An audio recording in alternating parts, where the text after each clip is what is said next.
Libro de Daniel capítulo 3, del verso 1 en adelante, dice la palabra del Eterno. El rey Nabucodonosor mandó hacer a una estatua de oro de 60 codos de alto por 6 codos de ancho, y mandó que la colocaran en los llanos de Dura, en la provincia de Babilonia. Luego ordenó a los sátrapas, prefectos, gobernadores, consejeros, tesoreros, jueces, magistrados y demás oficiales de las provincias que asistieron a la dedicación de la estatua que había mandado a erigir. Para celebrar tal dedicación, los sátrapas, prefectos, gobernantes, consejeros, tesoreros, todas las personas importantes de la provincia se reunieron ante la estatua del rey Nabucodonosor. La estatua que el rey Nabucodonosor había ordenado a levantar. Entonces el heraldo proclamó a voz en cuello: a ustedes, pueblos, naciones y gente de toda lengua, se les ordena lo siguiente: tan pronto como escuchen el sonido del chofar, flautas, liras, arpas y todo tipo de música, deberán inclinarse y adorar la estatua de oro que el rey Nabucodonosor ha mandado a levantar. Todo el que no se incline ante ella ni la adore será arrojado de inmediato al horno en llamas. Ante tal amenaza, tan pronto como se escuchó la música de todos esos instrumentos musicales, todos los pueblos y naciones y gente de toda lengua y de toda tribu se inclinaron y adoraron la estatua de oro que el rey Nabucodonosor había mandado a levantar. Pero, diga conmigo, pero algunos de los astrólogos se presentaron ante el rey y acusaron a los judíos. Que vive el rey por siempre, dijeron al rey Nabucodonosor. Su majestad ha emitido un decreto ordenando que todo el que oiga el sonido de los chofares y de los demás instrumentos musicales se inclinen ante la estatua de oro y la adore.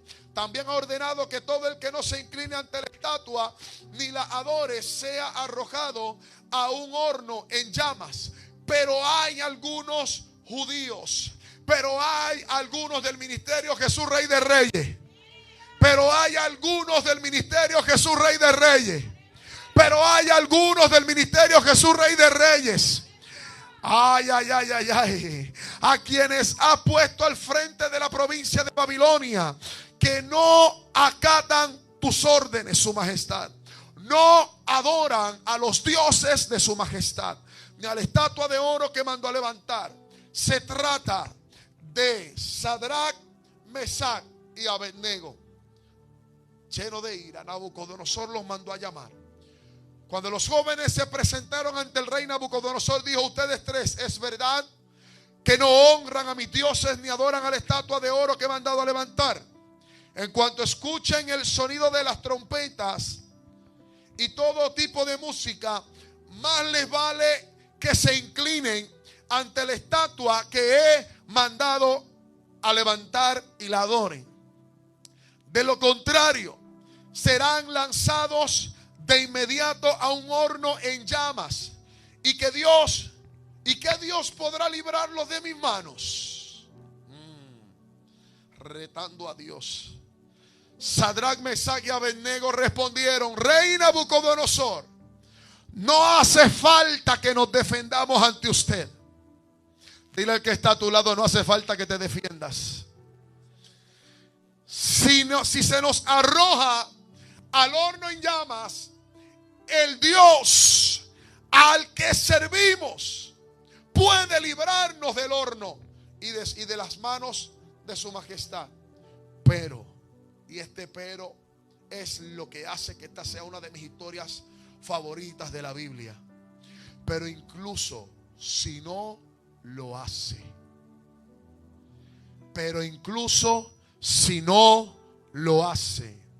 queremos que usted sepa, su majestad, que no serviremos a sus dioses ni adoraremos la estatua que usted ha levantado. Ante la respuesta de Sadrach, Mesach y Abednego, Nabucodonosor se puso muy furioso y cambió su actitud hacia ellos. Mandó entonces que se calentara el horno 7 veces más. Diga conmigo 7 veces más. A mí esta historia es una de mis historias favoritas, es una de las historias que más me encanta.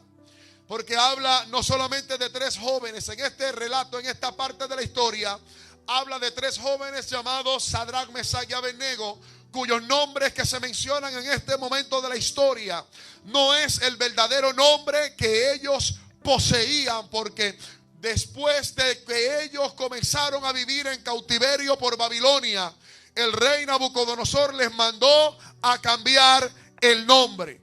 ¿Por qué razón? En algunos momentos dados, gente me ha preguntado por qué razón el rey les manda a cambiar el nombre. Y es porque tienes que entender lo siguiente. Escúchame bien, si no lo sabía, ahora lo sabes. En los tiempos de la Biblia, incluso en nuestros tiempos, hay culturas como en Israel que no le ponen los nombres a los hijos porque sean moda o porque se escuchen bonitos, sino que los nombres que le ponen a los niños tienen un significado, que tiene una repercusión en el mundo espiritual y en el destino del niño. Tiene una repercusión en el mundo espiritual y en el destino del niño. ¿Por qué? Porque el nombre que el padre escoge para el niño define su destino, define el propósito, define lo que va a pasar en la vida de ese niño, define quizás lo que va a ser el carácter del niño, define quizás cómo va a ser el comportamiento del niño y lo que ese niño va a vivir. Define mucho lo que tiene que ver con la identidad de ese niño. Por eso en el pueblo de Israel eran muy meticulosos a la hora de poner los nombres. Incluso muchas veces Dios les cambiaba el nombre a la gente. Abraham le puso una H.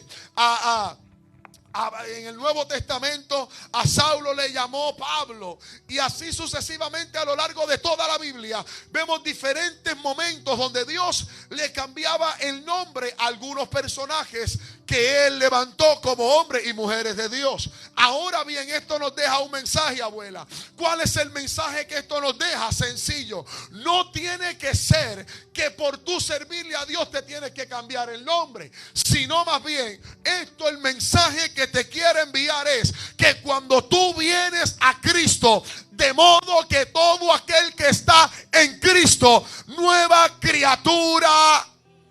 Por eso las cosas viejas pasaron y todas son hechas.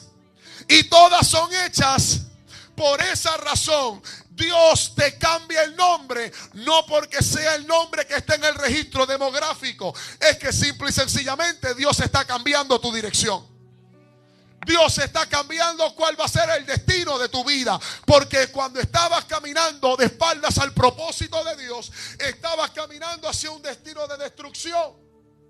Pero en el momento en que tú decides caminar en pos del propósito y la voluntad de Dios, en ese momento simple y sencillamente Dios te cambia tu destino.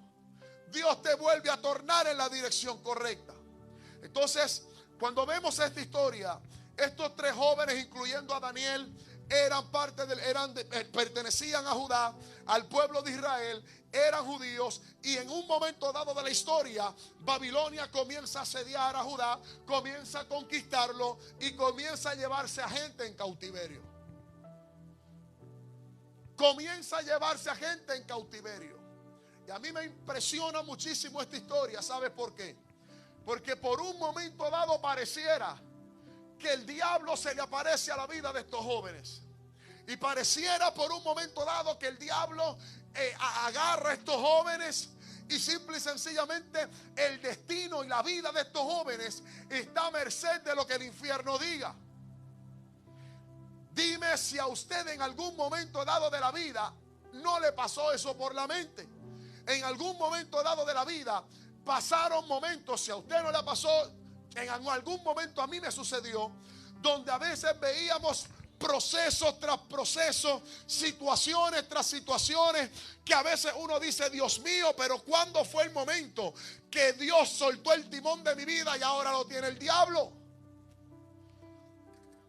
Y llegan momentos donde nosotros comenzamos una guerra afanada con el diablo. Y vemos al diablo en la alacena. Y vemos al diablo en el microondas. Y vemos al diablo en la estufa. Y si se cae un traste, no fue que lo dejé en el borde, fue que el diablo lo empujó. Y pegamos a reprender.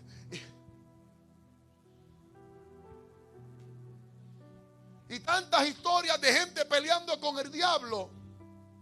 Porque la religión nos enseñó a echarle la culpa al diablo y a obviar la soberanía de Dios sobre nuestra vida. Y a nosotros muchas veces se nos olvidó en el camino. Yo sé que ya no, pero en algún momento dado se nos olvidó en el camino que aún lo bueno y lo malo que pase en nuestra vida, todo obrará para bien. Y por un momento dado, cuando se llevan cautivos a estos jóvenes, pareciera que todo se había perdido en la vida de estos jóvenes. Ahora yo me imagino que en ese momento ellos estaban en una incertidumbre. ¿Qué va a pasar ahora? Nos van a hacer esclavos, nos van a golpear, nos van a matar. ¿Qué van a hacer con nosotros? Pero ¿sabes qué? Aquí comienza a operar es la palabra que dice en el libro de Romanos. Porque la Biblia dice que una vez Sadrach, Mesach y Abednego y Daniel, cuando pasaron a ser cautivos por Babilonia, Dios los puso en gracia. En otras palabras, tienes que entender lo siguiente: hay procesos en nuestra vida que nosotros no los buscamos. Hay procesos en nuestra vida que Dios los permite por la razón que sea. Pero si hay algo que yo te puedo decir en esta mañana, y vengo a profetizarte, que no importa la razón por cual vino el proceso a tu vida, tienes que entender que cuando tú tienes un corazón contrito y humillado delante de Dios, aunque el proceso te lo busques tú, como quiera obrará. Aunque sea un proceso por un ataque, aunque sea un proceso enviado por Dios, o aunque sea un proceso que tú te lo hayas buscado, como quiera verás la gloria. Como quiera verás la gloria de Dios. Y estos muchachos se fueron en cautiverio, pero de repente la vida de estos jóvenes comenzó a cambiar. ¿Sabe por qué? Porque como he declarado muchas veces, así como a veces vienen pruebas de repente en nuestra vida, pruebas que nos sorprenden, que llegan en nuestro mejor momento, pruebas y procesos que vienen cuando menos lo esperamos o cuando menos necesitamos que esa prueba llegue. Así también viene la gloria de Dios a manifestarse en nuestra vida. Por eso es que en medio del proceso tenemos que seguir adorando. Por eso es que en medio del proceso tenemos que aprender a ser pacientes. Por eso es que en medio de la situación tenemos que ser consistentes. Por eso es que en medio del proceso tenemos que ser perseverantes. Porque así mismo como vino el día malo, así mismo el sol saldrá y la lluvia terminará. Y de repente la vida de estos jóvenes comenzó a cambiar en medio del proceso. Porque de repente comenzaron a suceder cosas en la vida de estos jóvenes y cosas en la vida del rey. Que Dios hizo de alguna manera que estos jóvenes cayeran en gracia ante los ojos del rey Nabucodonosor. Y el rey Nabucodonosor ahora no los veía como unos esclavos. Ahora no los veía como una amenaza. Ahora no los veía como cualquier joven. Él los puso dentro de los sabios, de los magos, de los hechiceros que él tenía. Entonces, dentro de los sabios y los hechiceros que el rey tenía, estos jóvenes eran parte de ese grupo.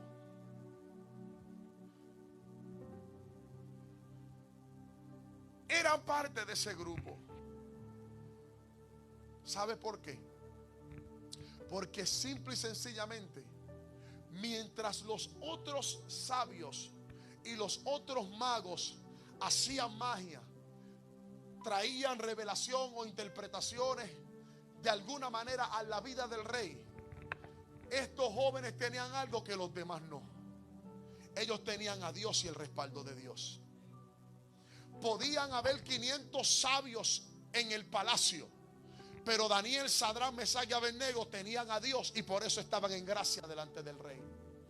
Por eso pueden haber 500,000 técnicas de uña en tu mismo bloque y Dios te va a respaldar a ti porque tú tienes la gracia de Dios. Por eso pueden haber 500,000 músicos y Dios te va a respaldar a ti por tener la gracia de Dios. Por eso pueden haber 500 maestros, policías, doctores, albañiles o lo que sea, y Dios te va a poner en gracia a ti, porque a diferencia de algunos llegan a posiciones por sus méritos, pero otros llegan al éxito porque Dios los puso. Aleluya. Alguien que recibe esta palabra. Por eso yo no sé ni por qué voy a decir esto, pero cuando vayas a pedir una nueva posición en tu trabajo, cuando pidas un aumento de salario o cuando vayas a buscar un nuevo empleo, déjame decirte algo: no te enfoques en si cumples con los méritos o no. Entrega el resumen, pero antes de entregarlo ponle la mano y declara la palabra, porque a lo mejor podrán haber otros resúmenes que sean más cargados que el tuyo, pero el tuyo va respaldado de la gracia de Dios. Porque Dios no te coloca ni Dios te posiciona por mérito. Dios te coloca y Dios te posiciona por el propósito. Diga conmigo: a propósito. Por eso a propósito estás donde estás. Por eso a propósito Dios te ha abierto las puertas que te ha abierto. Por eso a propósito Dios te abrirá las puertas que te está abriendo hasta el día de hoy. Por eso a propósito es que has invertido tiempo en tus estudios. Por eso es que a propósito Dios te ha abierto puertas. Y hay puertas que quizás no se han abierto, pero se abrirán más adelante. Pero a propósito Dios te va a posicionar y te va a colocar en el lugar y con la gente en la cual no te van a influenciar a ti, sino que tú vas a ser de influencia a ellos. Entonces me encanta esta historia. ¿Sabes por qué? Porque en esta historia comienza a haber un debate, porque hubo un momento dado donde el rey manda hacer una estatua. Recordemos lo siguiente: el rey era pagano, el rey era un idólatra. El sistema babilónico es muy similar al sistema del mundo que estamos viendo hoy.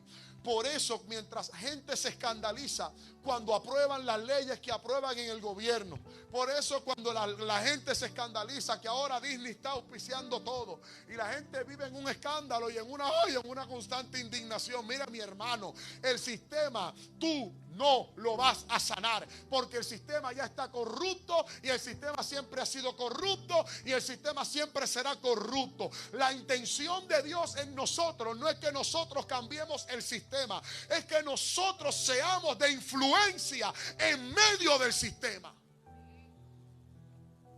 Por eso nunca le pidas a Dios que te saque del lugar donde estás hasta que no se cumpla el propósito por el cual te llevó ahí. Si Dios te metió en ese trabajo es para que tú influencies. Si Dios te llevó a esa escuela es para que seas de influencia. Si Dios te llevó a esa oficina, si Dios te llevó a donde quiera que te haya llevado, es porque vas a hacer algo que va a cambiar la vida de alguien. El día de ayer, después de varios años trabajando donde estoy, me envían para una oficina que yo nunca había trabajado. Nunca. Ahí no envían a cualquiera.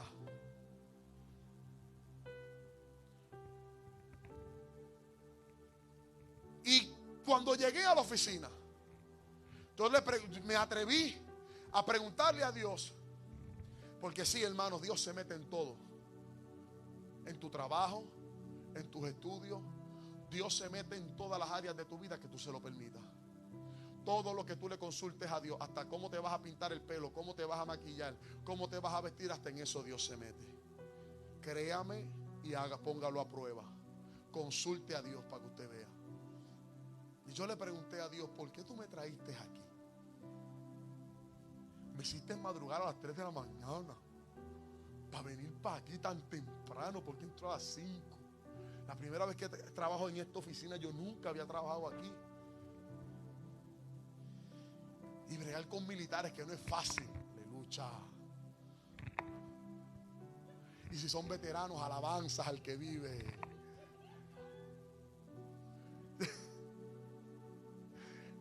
Y yo me encuentro con los compañeros, porque éramos varios, y se estableció el plan de trabajo. Y tú vas para tal posición y tú vas a hacer esto y tú vas a hacerlo. Ok, fantástico. Yo todavía, Dios mío, pero ¿por qué aquí? ¿Por qué madrugar tanto? ¿por qué no mandaste a otro? Y yo traté de que no me enviaran para allá, porque yo hablé con el jefe grande y le dije, pero manda a otro, porque yo nunca he trabajado en esa oficina. Me dijo, no es que eres tú el que tienes que ir. Y yo, pero ¿por qué yo? Comienza a darse el turno. Comenzamos a trabajar. Ya a las 9 de la mañana yo tenía los ojos en la nuca. Ya me había bebido como 5 tazas de café porque no podía. Hermano, recuerde, salí del culto para llegar a mi casa en lo que cojo el sueño, da las 10 de la noche para levantarme a las 3, para arrancar para San Juan. Lucha. Y cuando me voy a tomar, cuando le pido relevo para ir a buscar la última taza de café, ya eran como las 11 de la mañana. Iba a buscar una taza de café, me iba a calentar un desayuno que había llevado, para sentarme a comer algo rápido, tomarme la última taza de café para seguir trabajando, porque a la 1 nos relevaban y nos íbamos. Cuando voy a la oficina a calentar el café y a buscar todo, está el compañero que estaba allí en la oficina, que estaba encargado del área de las cámaras. El compañero, es la primera vez que lo conozco, la primera vez que lo veo, la primera vez que trabajo con él. Él no me conoce, yo no lo conozco. Él se voltea en la silla y me dice, no sé por qué te voy a decir esto, pero yo soy apartado. Y yo le dije, pues ahora yo sé por qué yo estoy aquí.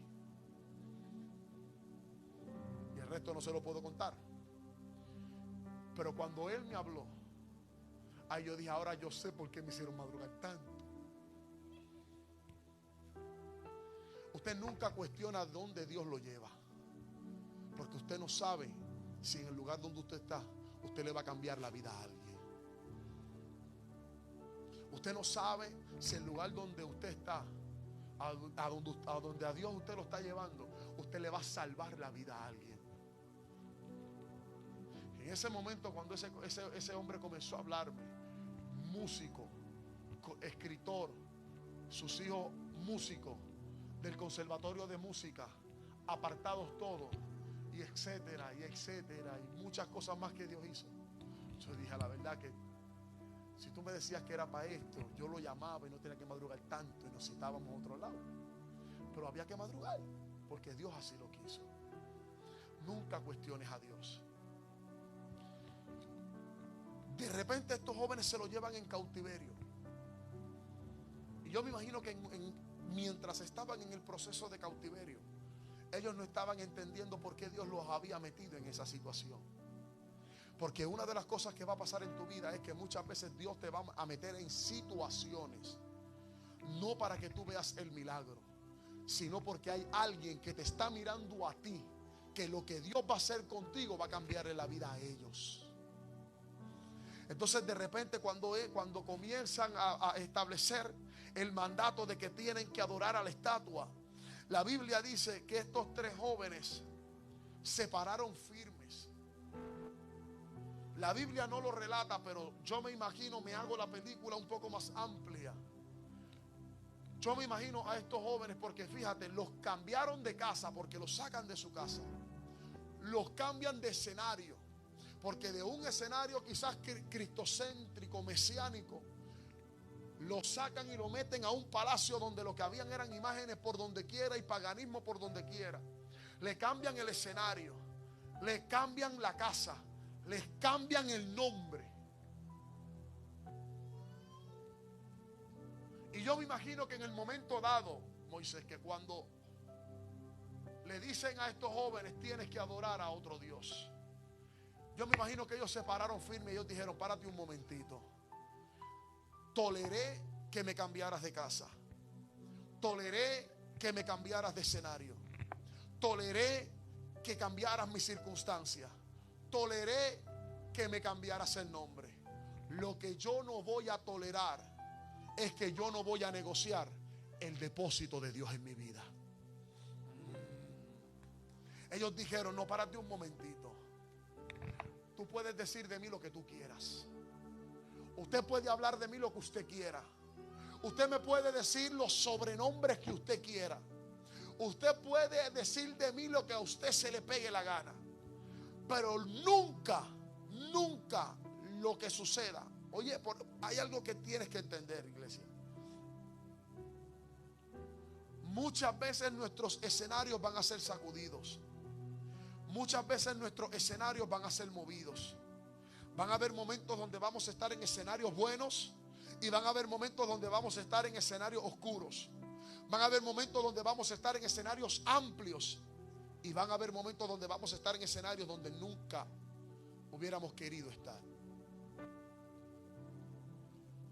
El problema es que aunque se escucha bonito, muchos de nosotros somos consistentes y fieles a Dios mientras estamos en un escenario bueno. El día que nos cambian los muñequitos, comenzamos a negociar nuestra adoración. El día que nos cambian los muñequitos, comenzamos a negociar nuestra fidelidad y nuestra lealtad a Dios. El día que muchas veces nos cambian los muñequitos, comenzamos a negociar todo lo que Dios ha hablado en nuestra vida, todo lo que Dios ha invertido en nuestra vida, porque simple y sencillamente por un momento dado no estamos viendo lo que Dios nos había prometido. Y la Biblia dice que a estos jóvenes el escenario, tras que se lo habían cambiado, porque yo no sé si a usted le ha pasado eso, me imagino que sí, pero no solamente el escenario había cambiado, Alexander, se trata de que ahora el escenario había empeorado. Ya no se trata de que el escenario estaba difícil, se trata de que ahora el escenario empeoró. No se trata de que ahora solamente tienes que lidiar quizás con una crisis económica. Ahora tienes que lidiar quizás con un divorcio. Ahora tienes que lidiar quizás con un cáncer. Ahora tienes que lidiar quizás con alguna otra enfermedad. Ahora tienes que lidiar con algún proceso, con algún hijo. Como si fuera poco, se te daña el carro. Y a veces nos meten en situaciones que en vez de parecer mejorar, parecen empeorar. Y es ahí donde muchas veces nosotros negociamos lo que cargamos, negociamos el propósito, negociamos la palabra. Porque muchas veces se nos hace más fácil doblegarnos ante la estatua del rey antes de que mantenernos firmes adorando a Dios. ¿Sabe por qué pasa eso? Muchas veces eso sucede cuando nuestra adoración depende de lo que tenemos. Muchas veces eso sucede, Alexander, cuando nuestra adoración depende de lo que nosotros poseemos. Adoramos mientras tenemos dinero en la cuenta. Adoramos mientras el doctor me dice que mi salud está en óptimas condiciones. Adoramos mientras la situación va como yo quiero. Adoramos mientras todo en mi matrimonio vaya bien. Adoramos mientras mis hijos estén donde yo quiero y como yo quiero. Pero el día que mis hijos comienzan a rebelarse, o se enferman, o vienen las crisis, o vienen los problemas, ahí nuestra adoración comienza a bajar. Y que nuestra adoración baje no quiere decir precisamente que dejamos de adorar. Es que muchas veces cambiamos nuestro lenguaje. Porque hay gente que ora, pero en vez de orar, parece que lo que están es quejándose en vez de orar. Dato importante: tu actitud en medio de tu oración habla más de la intención que hay en tu corazón que de las mismas palabras que estás expresando. No disfraces tu queja con oración. Vuelvo y te lo repito: no disfraces tu queja con oración. Sigue adorando a Dios. En mi vida, a mí me ha tocado llorar por malas noticias. Y las veces, y en un momento dado recibí una noticia que me marcó mucho, una noticia difícil, y yo comencé a llorar por dolor. Y por un segundito, por poco le reclamo a Dios. Pero cuando iba a abrir mi boca para reclamarle a Dios, en ese momento yo le dije: yo sé que mi Cristo vive. Y yo estaba llorando no porque sentía la presencia, yo estaba llorando por quebranto. Pero en vez de invertir tiempo en quejarme, yo decidí invertir tiempo en adorar su nombre.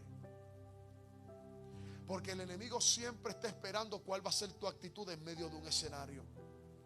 Y esta historia me encanta, ya voy casi acabando. Esta historia me encanta, ¿sabes por qué? Porque el escenario pasó de castaño oscuro. La situación empeoró. la crisis apretó, como decimos en el buen puertorriqueño.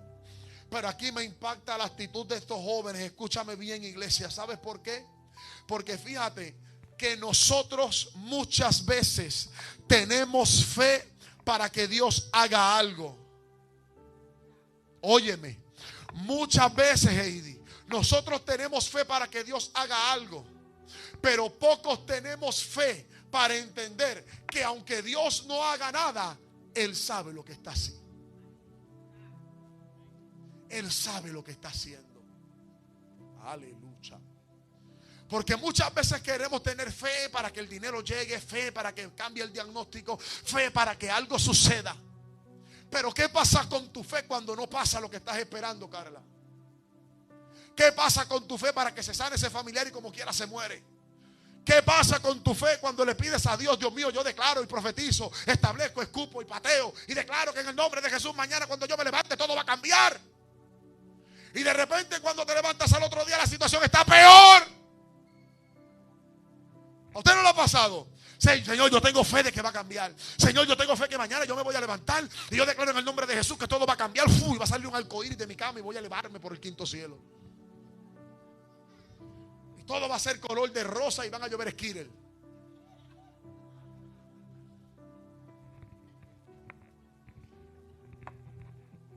De lucha. ¿Pasa o no pasa? Pero entonces cuando tú tienes esa fe, de repente cuando te levantas al otro día, todo está peor que como estaba ayer.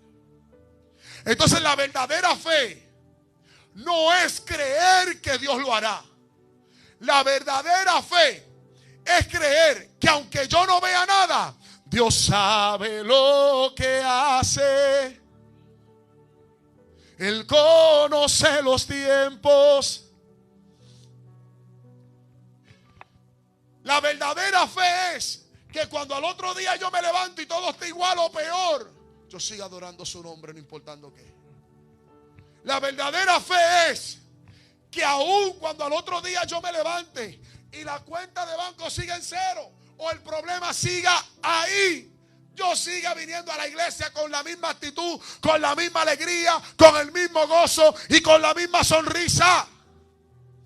La verdadera fe es, porque fíjate una cosa, Sadrac, Mesach y Abednego, cuyos nombres verdaderos eran Ananías, que significa gracia de Dios, se lo cambiaron a Sadrac, que significa orden de Aku, un dios babilónico de la luna. Misael, que significa quien es como Dios, pasó a ser Mesach, que significa quien es semejante al dios Aku. Y Azarías, que significa Jehová ayudó, fue alterado y cambiado por Abednego, que significa siervo de Nabú, otro dios babilónico de la sabiduría. Por eso es que empezaron a tratar de cambiarle los nombres, porque el plan del enemigo era: les voy a cambiar el escenario, les voy a cambiar los nombres, les voy a afectar su corazón, les voy a afectar su esencia, para que ellos negocien su llamado, negocien el propósito de Dios y poder abortar el plan de Dios por el cual los metió en el palacio. Pero cuando uno se mantiene firme delante de Dios, aunque la situación empeore, al final el plan de Dios siempre se va a cumplir. ¿Sabe por qué? Porque estos jóvenes, cuando Nabucodonosor les dice: o me adoran al Dios que yo mandé a levantar, o los voy a matar. Yo me imagino que ellos se miraron entre sí. Sabrá Dios qué pasó por la mente y por el corazón de estos jóvenes. Pero la Biblia dice que estos jóvenes miraron a Nabucodonosor y le dijeron con mucho respeto: ¿sabes qué, su majestad? Nuestro Dios nos va a librar del horno de fuego y nos va a defender. Pero aunque nuestro Dios no nos libre del horno de fuego, como quiera no adoraremos a otro Dios. La Biblia dice que Nabucodonosor se enfureció tanto que mandó a calentar el horno 7 veces más. Y cuando Nabucodonosor, Alexander, mandó a calentar el horno 7 veces más, en ningún momento dado de la Biblia me registra que ellos cedieron, que ellos se echaron para atrás o que ellos se arrepintieron de lo que habían dicho. Ellos simple y sencillamente le dijeron a Nabucodonosor: me salve Jehová o no me salve, yo voy a seguir adorando su nombre. Los verdaderos adoradores se forman en los momentos donde muchas veces su emoción espera algo de Dios y sus emociones no lo ven o no lo reciben, y como quiera siguen adorando a Dios. Y la Biblia dice que estos jóvenes dijeron: yo no voy a sucumbir y yo no voy a negociar lo que Dios ha hecho en mi vida. Y la Biblia dice que de repente el rey mandó a calentar el horno 7 veces más. Mandó a que el proceso apretara. Mandó a que el fuego se calentara 7 veces más. Y la Biblia dice que a los jóvenes los lanzaron. El fuego era tan violento. El fuego era tan violento, escúchame bien. El fuego era tan violento que los soldados que se acercaron a echarle más leña al fuego murieron por las llamas. Pero aquí hay algo bien importante, pastora: que el mismo fuego que mató a los soldados fue el mismo fuego que procesó a estos jóvenes, pero no los mató. Aleluya. El mismo fuego, con la misma intensidad que mató a los soldados, fue el mismo fuego que procesó a estos jóvenes. Pero la Biblia dice que cuando salieron del horno ni siquiera sus ropas olían a humo. ¿Sabes por qué? Yo vengo a profetizarte en el nombre de Jesús de Nazaret, para que entiendas que aunque el fuego tiene la orden de procesarte, aunque el fuego tiene la orden de apretar y calentarse 7 veces más, el fuego nunca te va a poder matar, porque no tiene la orden de matarte. El proceso tiene la orden de procesarte, pero no tiene la orden de matarte. Por eso a unos los mató, pero a los jóvenes no. Porque el fuego representaba el proceso, pero no representaba la tumba. El fuego representaba la prueba, pero no representaba la muerte. El fuego representaba un momento difícil, pero no representaba el final. Tu proceso representa un momento que es leve y momentáneo, pero no representa tu final. Por eso podrás estar pasando por el desierto más difícil.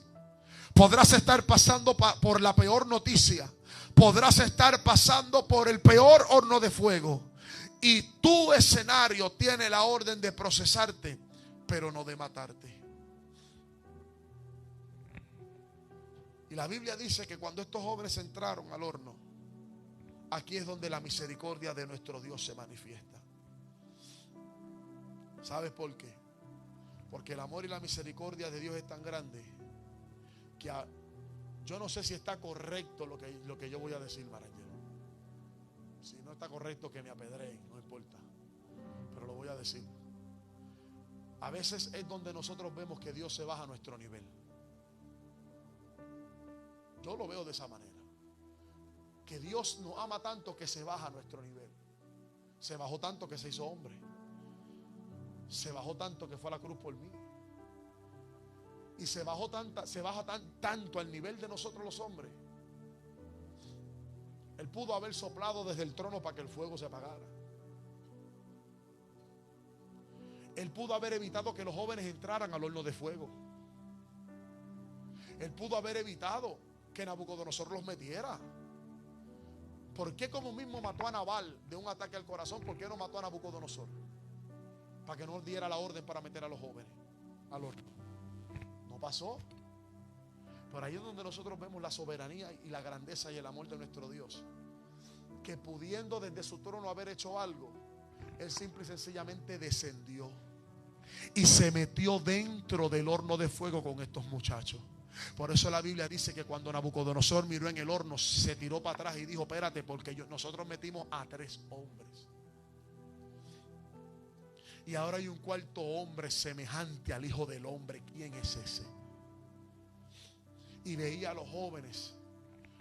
La Biblia no lo registra, pero yo me imagino a estos 3 jóvenes que estaban tan enfocados y tan maravillados al ver a ese cuarto hombre metido ahí dentro, que el fuego no les importó.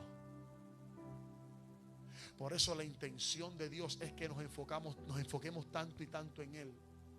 Porque mientras más nos enfocamos en nuestro Dios y en su amor, menos importancia le vamos a dar a los ataques del enemigo. ¡Ja! Mientras más nos enfoquemos en adorar su nombre, menos importancia le tendremos a lo que el infierno trate de hacer en nuestra vida. Por eso mi consejo para la gente que a veces viene con diferentes crisis y con diferentes situaciones y se sientan en el escritorio: pastor, me está pasando esto, o me está pasando lo otro. El primer consejo que yo le doy es: conéctate a Dios, métete con Dios, conéctate con Dios en oración, y te vas a dar cuenta que a veces el problema no es la grandeza del proceso, sino cómo lo estás mirando.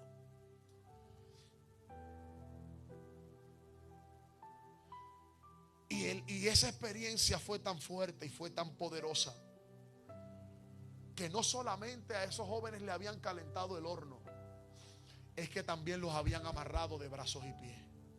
Y cuando Nabucodonosor los vio dentro de ese horno, los vio desatados.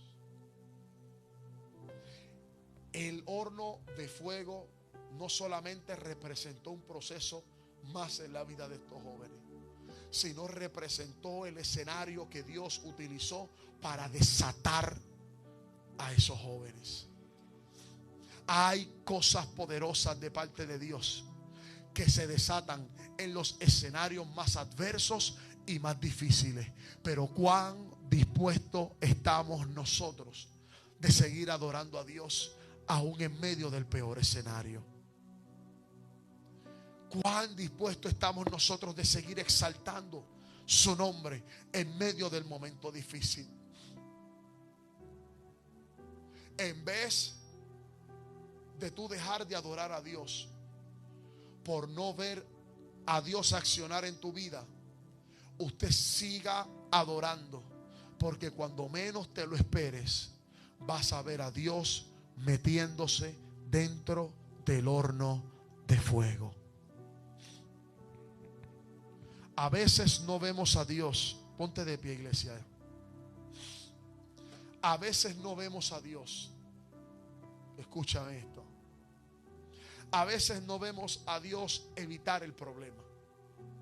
A veces no vemos a Dios evitar el proceso.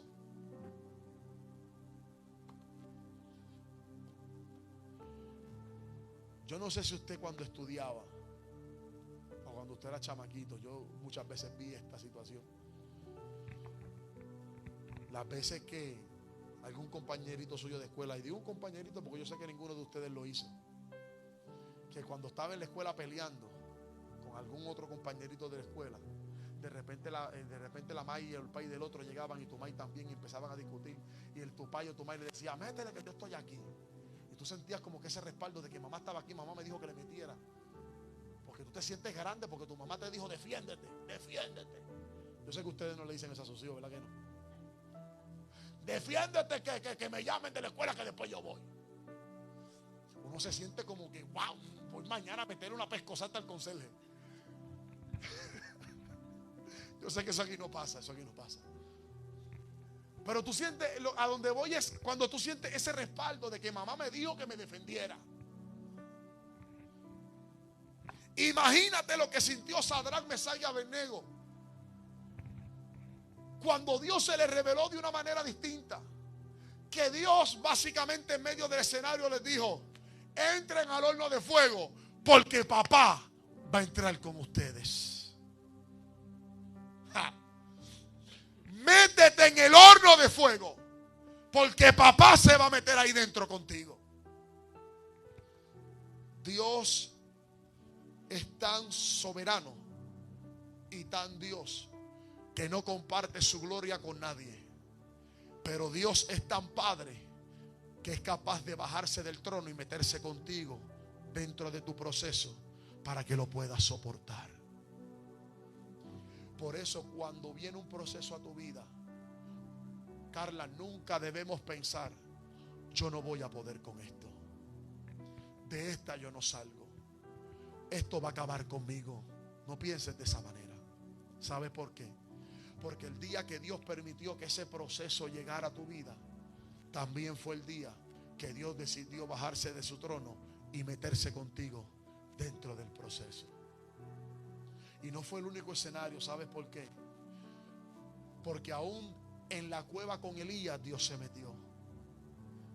Aún cuando Moisés estaba huyendo como un cobarde al desierto, también Dios se le metió en el desierto. O sea, Sansón estaba viviendo un escenario por desobediencia. Moisés estaba huyendo por cobarde y por asesino. Sadrach, Mesach y Abednego estaban dentro de un horno porque habían desobedecido al rey. Escenarios difíciles para todos. Pero el amor y la misericordia de Dios fue tanta, Israfel, que no importando la razón del escenario, salud, Dios se metió dentro de ese escenario. Así que yo te voy a invitar a que inclines tu rostro por un segundo. Y lo primero que tú le vas a pedir a Dios es que Dios te dé el vigor y que Dios te dé la fortaleza y que te dé la convicción lo suficientemente fuerte para que tú le sigas adorando aún en medio de tu peor momento. Que aunque Dios te dé lo que estás pidiendo, o aunque Dios no te lo dé, tú sigas adorando a Dios. Esta historia para mí es de mis favoritas, porque esta historia me ministró cuando mi hija nació. Mi hija se estaba muriendo. Nació viernes, jueves, viernes estaba en intensivo y ya sábado no me la aseguraban. La doctora me dijo claramente en mi cara, me dijo: papá, lo último que se pierde es la fe, un milagro. Porque el escenario y el cuadro clínico de mi hija era que se iba a morir. Mi primera hija, mi primogénita, yo emocionado porque iban a ser mi profeta, cargaba palabra profética, uno emocionado, y de repente se está muriendo y la doctora me dice: papá, solamente un milagro. Ese día yo salí del hospital, voy de camino a mi trabajo llorando como nunca en mi vida. Jamás yo lloré como un nene pequeño, porque yo sentía, los que son padres me entienden, que una parte de mi corazón se estaba muriendo con ella. Una parte de mí se estaba muriendo. Mi hija se me está muriendo. Y la doctora me dice: papá, lo último que se pierde es la fe, un milagro, me dijo. Y ahí fue porque el diablo es experto, el diablo tiene muy buena memoria. Porque el diablo le dio rewind al cassette y me trajo a memoria todas las ministraciones que él me ha utilizado en milagros. Todas las ministraciones que él me ha utilizado para orar por gente que se sanó de diferentes cosas, para decirme: ahora tú necesitas el milagro, y no te responden. Mientras tanto tú oras por los demás y recibes milagro y tú no. Ajá. Sí, porque no fue Dios. Porque ahora el diablo me estaba restregando en la cara como Dios te usa, y ahora tu hija se está muriendo. ¿Qué tú vas a hacer ahora? Ahí fue, como dicen en el campo, en Humacao, se le roscó el rabo a la celda. ¿Sabes que el puerco tiene el rabo enroscado?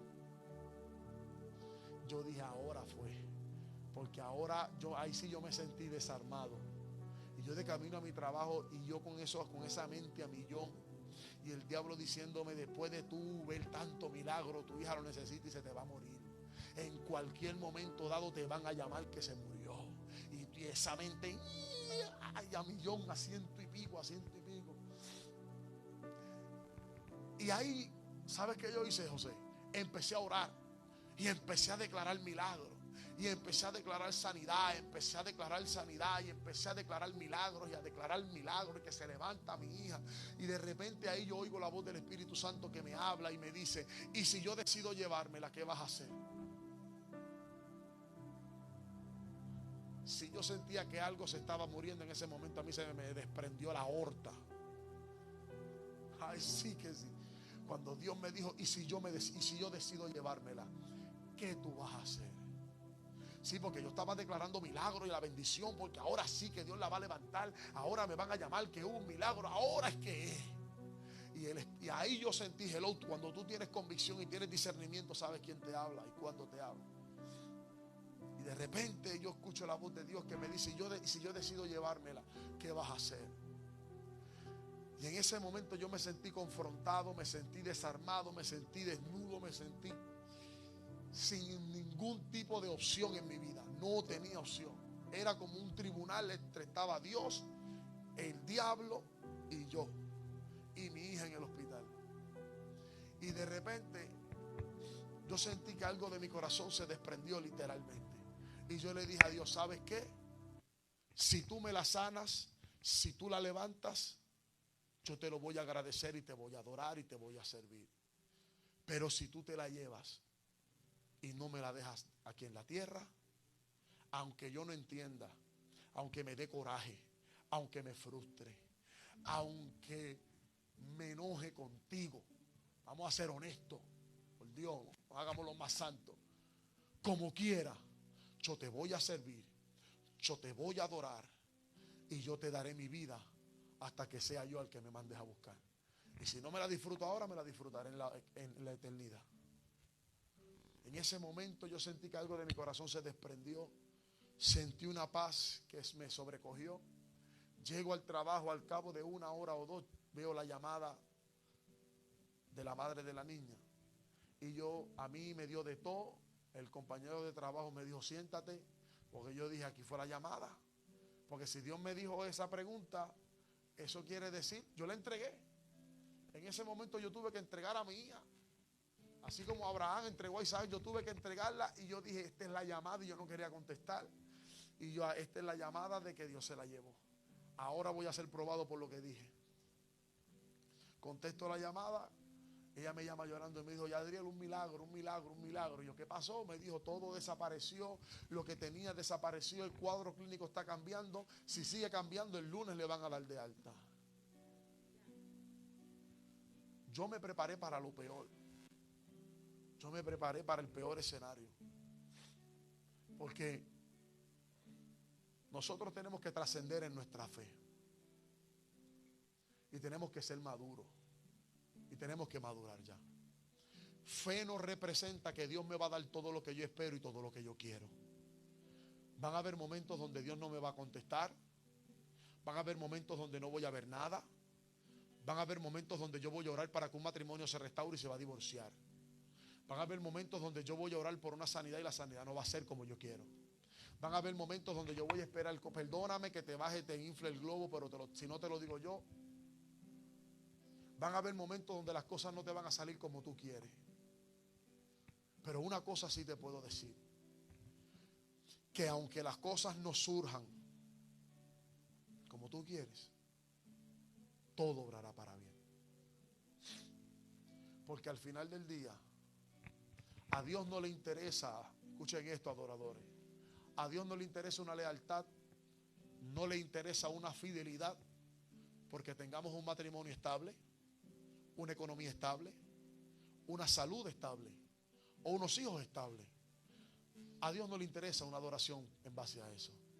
Por eso es que Dios nos tiene que adiestrar en todos los campos. Nos va a adiestrar para que le adoremos cuando todo esté estable, pero también nos va a probar cuando las cosas se desequilibren. Nos va a probar para que le adoremos cuando todo marcha bien, pero también nos va a probar a ver si le vamos a adorar cuando estemos a punto de entrar al horno de fuego o estemos dentro del horno de fuego. Por eso yo hablaba con Israfel en estos días y le decía: todo esto trata de consistencia. Que nada te mueva, que nada te detenga. Usted sigue adorando, usted siga creyéndole a Dios y siga confiando. Pero no solamente confiando en que Dios lo va a hacer, sino creyendo y confiando que sea lo que sea que Dios haga, por encima de lo que yo quiera, Él sabe lo que hace. Levanta tu mano ahí donde estás y adora su nombre. Dios está buscando una generación que sea como estos jóvenes. Yo voy a adorar, no importa lo que pase. Yo voy a adorar, no importa lo que suceda. Vengan muchos a la iglesia o no vengan muchos, yo voy a adorar. Tenga el dinero o no tenga el dinero, yo voy a seguir adorando. Tenga muchos clientes o no los tenga, yo voy a seguir adorando. Tenga salud estable o la tenga comprometida, yo voy a seguir adorando. Pase lo que pase, yo voy a seguir adorando.